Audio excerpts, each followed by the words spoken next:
అయితే మీరు గౌతమి గారంటే మాకు ఎప్పటినుంచో తెలుసు. మా తెలుగమ్మాయి గాబట్టి. మీరెన్ని మలయాళం సినిమాలు చేసినా, తమిళ్ సినిమాలు చేసినా మా గౌతమి గారు అనుకుంటాం. Of course. యాహ్! అయితే మీరు ఏదన్నా ఒక సినిమా యాక్సెప్ట్ చేయాలంటే, ఎస్పెషల్లీ తెలుగులో యాక్సెప్ట్ చేయాలంటే మీరు కథాబలం లేనిదే చెయ్యరు. ఎందుకంటే మీకంత ఇష్టం గాబట్టి. సో, గౌతమి గారు ఏదైనా సినిమా యాక్ట్ చేశారంటే ఖచ్చితంగా ఒక స్ట్రాంగ్ రోల్ అవుద్దని మేము ఎక్స్‌పెక్ట్ చేస్తాం యాక్చువల్‌గా. సో, మరి ఈ సినిమాలో కృష్ణ క్యారెక్టర్‌లో అంటే మీకు ఎందుకు ఈ సినిమాలో మీరు చేయాలనుకున్నారు? ఎందుకు మీకు ఆ క్యారెక్టర్ చేస్తున్నప్పుడు మీకేమనిపించింది? ఆ journey of the character? First time ఈ క్యారెక్టర్ గురించి విన్నదేంటంటే, కూనూరులో మా షూటింగ్ జరుగుతుంది. అన్ని మంచి శకునంలే. హ్మ్.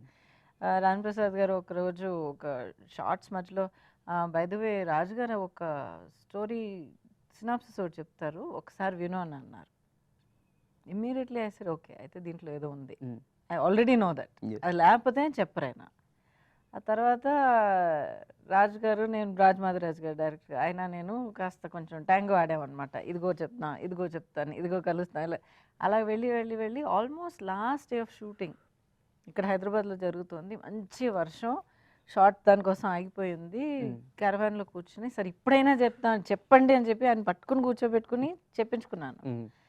ఆయన ఎందుకు ఇబ్బంది పడుతూ కాస్త హెసిటేట్ చేస్తూ చెప్పారని నాకు అర్థం కాలే. హ్మ్. లాస్ట్ లైన్ ఆల్మోస్ట్ చెప్పి పూర్తి చేసే టైంలో ఐఎమ్ డూయింగ్ ఇట్ అండి వెన్ ఆర్ వి షూటింగ్ అన్నాను. ఓహ్! నైస్.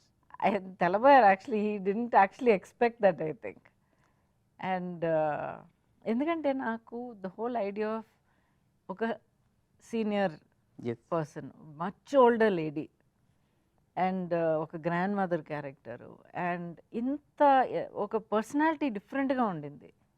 ఇప్పుడు నార్మల్గా ఒక అమ్మమ్మ క్యారెక్టర్ ఇలాంటి ఒక ఓల్డర్ క్యారెక్టర్ అంటే చాలా కామ్గా చాలా ఒక ట్రెడిషనల్గా ఒక 2, 3 డైలాగులుంటాయి. అలా వాళ్ళతో అనుకుంటాం ముద్దు మనం. పెట్టి క్యారెక్టర్ అది ఉంటది గానీ బట్ వంటలో అవి చేస్తుంది అనుకున్నాం.